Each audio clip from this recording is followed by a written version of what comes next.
Le Seigneur soit avec vous. Et avec votre esprit. Lecture du Saint-Évangile de Jésus-Christ selon saint Matthieu. Gloire à toi, Seigneur. Quand Jésus vit la foule qui le suivait, il gravit la montagne. Il s'assit et ses disciples s'approchèrent. Alors, ouvrant la bouche, il se mit à les instruire. Il disait: Heureux les pauvres de cœur, le royaume des cieux est à eux. Heureux les doux, ils obtiendront la terre promise. Heureux ceux qui pleurent, ils seront consolés. Heureux ceux qui ont faim et soif de la justice, ils seront rassasiés. Heureux les miséricordieux, ils obtiendront miséricorde. Heureux les cœurs purs, ils verront Dieu. Heureux les artisans de paix, ils seront appelés fils de Dieu. Heureux ceux qui sont persécutés pour la justice, le royaume des cieux est à eux. Heureux serez-vous si l'on vous insulte, si l'on vous persécute, et si l'on dit faussement toutes sortes de mal contre vous à cause de moi. Réjouissez-vous, soyez dans l'allégresse, car votre récompense sera grande dans les cieux. Acclamons la parole de Dieu. Louange à toi, Seigneur Jésus. Nous le savons, lorsque le Fils de Dieu paraîtra, nous serons semblables à lui, parce que nous le verrons tel qu'il est. Frères et sœurs bien-aimés, dans cette fête de la Toussaint, nous faisons mémoire de la vie éternelle. La fête de la Toussaint, c'est par essence la fête de l'espérance. Nous croyons que ce n'est pas le tombeau qui termine toute vie humaine, mais que toute vie humaine est appelée à la contemplation de Dieu, à vivre avec Dieu pour toujours. Cette espérance, le pape Benoît XVI a écrit des lignes très belles à ce propos, en disant que cette espérance, loin de nous désengager des réalités de ce monde, nous pousse à l'action. Parce que nous croyons que le monde et que notre vie et que nos actes retentissent dans l'éternité, nous croyons aussi qu'il faut améliorer ce monde, le rendre meilleur et donner aux générations à venir un monde plus juste et fraternel.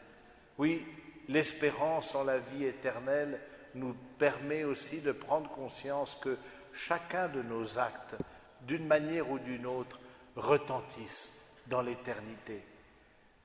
Le fait que notre société mette Dieu dans le domaine privé et petit à petit, en tout cas pour la foi chrétienne, beaucoup délaissent la vie spirituelle, la vie de foi, c'est assez préoccupant, ne serait-ce que d'un point de vue humain, social, parce qu'il n'y a plus d'espérance, ou plus exactement, il n'y a plus que l'espoir d'être rassasié des biens de ce monde par une consommation souvent effrénée et qui n'est toujours que plus encouragée par la publicité. Et quand les temps sont difficiles, comme nos temps actuels, eh bien, ce n'est plus la réalité humaine qui peut satisfaire l'homme, et donc il y a un grand vide, il y a un grand souffrance. Et ma crainte, c'est qu'une société qui ne reconnaisse plus Dieu, c'est une société sans espérance, Et une société sans espérance, tôt ou tard, peut devenir une société où il y a violence. Et là, parce que la violence est une réponse à un désespoir. Nous croyons au contraire que nous sommes faits pour la vie éternelle. Et que cette vie éternelle nous permet de remettre toutes choses, même les moments difficiles, et les béatitudes que nous venons d'entendre en sont le témoignage, même les moments difficiles, nous les remettons dans la perspective d'une vie avec Dieu. Ils prennent sens. Et nous avons aussi cette certitude que nous n'emporterons rien de cette terre. Le linceul n'a pas de poche. Et donc de cette terre, nous emporterons simplement des gestes d'amour désintéressés. La vie éternelle, quelque part, nous invite à la conversion permanente parce que nous sommes invités un jour à contempler Dieu. Et aujourd'hui, nous faisons mémoire de ceux qui nous ont précédés. C'est important. Nous ne faisons pas table rase du passé. Nous montons sur les épaules des saints, connus et inconnus, pour voir plus loin, pour voir la réalité spirituelle, pour connaître Dieu.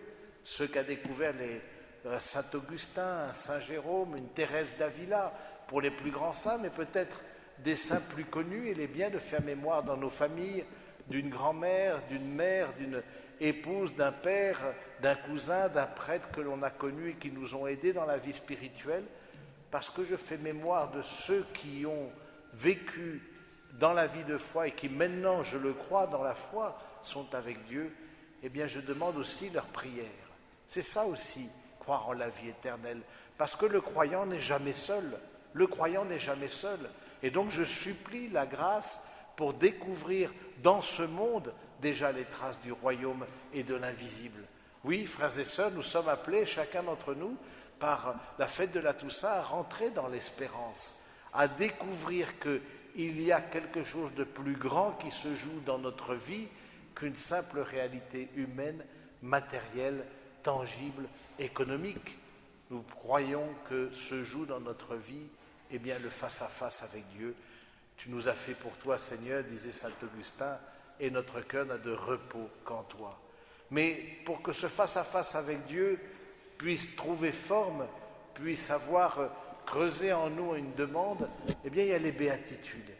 Et j'aimerais méditer avec vous au moins sur 2 béatitudes. Vous savez, la plupart des béatitudes sont au futur, mais il en est 2 qui sont au présent. La première, qui les résume toutes, « Heureux les pauvres de cœur, le royaume des cieux est à eux ». Et puis, « Heureux les persécutés pour la justice, le royaume des cieux est à eux ». C'est-à-dire qu'il y a quelque chose de présent qui se joue dans ces béatitudes. Nous pouvons toucher du doigt, dans la foi bien sûr, quelque chose du royaume de Dieu. Les autres sont dans le futur. Les doux, ils obtiendront la terre promise, ceux qui pleurent, ils seront consolés, etc. Mais heureux les pauvres. Au fond, pour avoir cette intimité avec Dieu, pour découvrir que l'éternité se joue dès ici-bas, il faut avoir un cœur de pauvre, un cœur qui accepte la parole de Dieu, un cœur qui accepte la parole aussi du Christ, qui nous dit aussi, nous appelle à la conversion. Au fond, ces béatitudes, c'est une invitation à la conversion. Avoir un cœur de pauvre, c'est accepter de ne pas tout contrôler, c'est accepter nos fragilités et de ne pas les voir comme des menaces, c'est accepter parfois de dépendre aussi.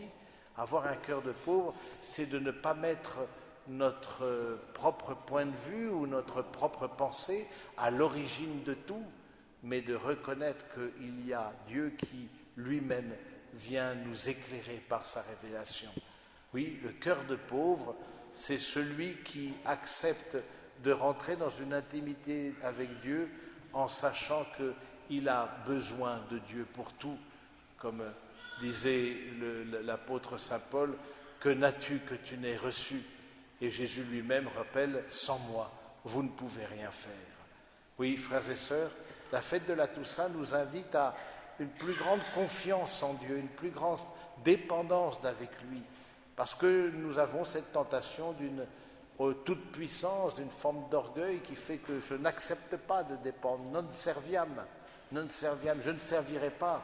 C'est ce que l'on met dans la bouche de Satan lorsque face à Dieu, justement, il a dû s'accueillir comme créature et non pas être Dieu lui-même.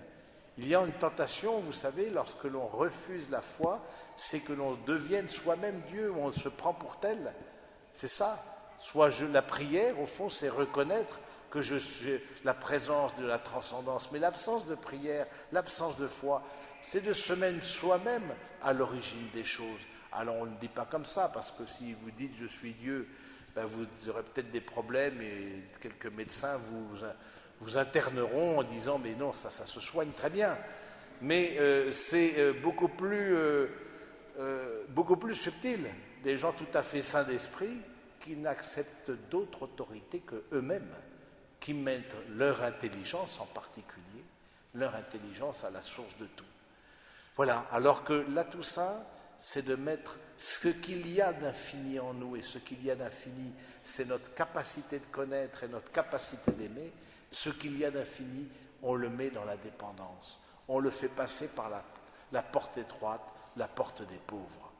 Et puis, la deuxième béatitude, qui est la béatitude des persécutés, pour la justice.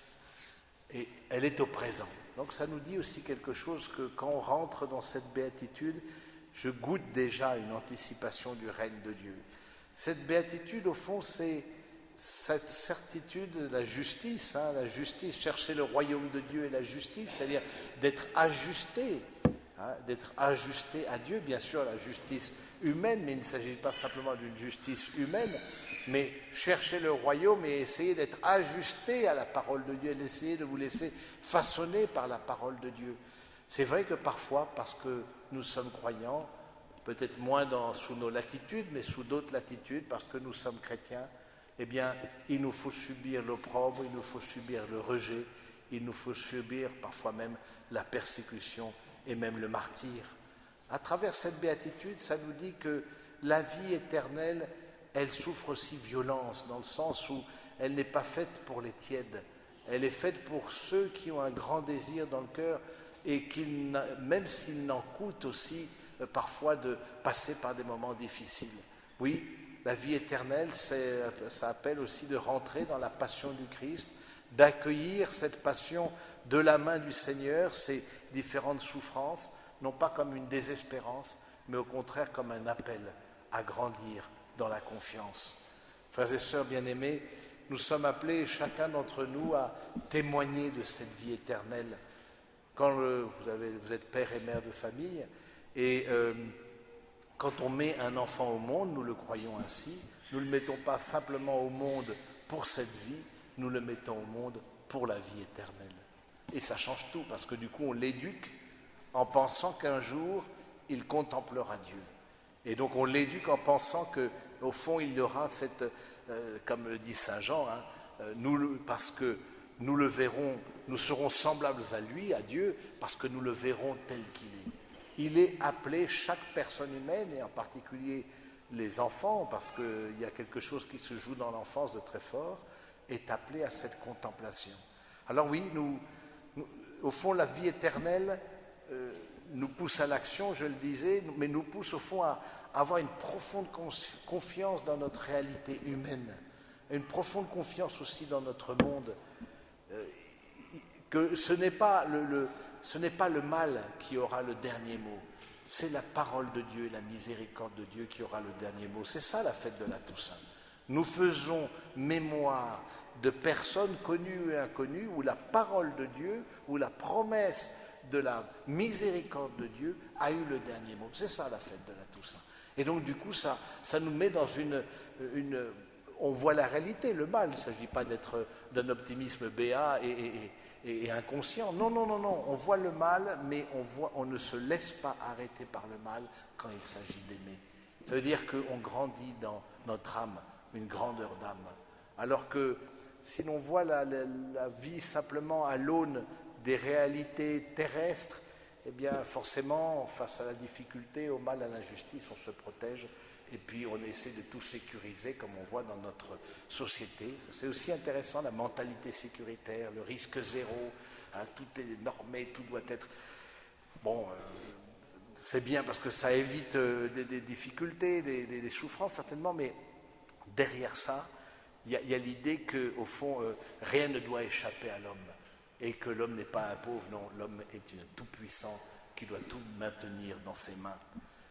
Nous sommes dans un lieu qui est très beau, qui nous rappelle aussi la vie éternelle. Vous le savez qu'avant d'être une chapelle et avant d'être passé par de nombreuses affectations différentes, ce lieu a été une infirmerie cistercienne que l'on appelait la salle des morts. C'est dire aussi que ceux qui y rentraient n'avaient pas beaucoup de chances d'en sortir, en tout cas vivants. Mais en même temps, en me préparant cette homélie, je me suis dit que voilà le dernier lieu qu'ont contemplé des centaines de moines, ce lieu fondé sous l'âge de Saint Bernard. Donc vraiment, des centaines de moines ont contemplé ces murs avant de contempler Dieu. Eh bien, puissent ces murs séculaires nous rappeler aussi que nous sommes faits pour Dieu et que nous sommes faits pour la vie éternelle. Amen.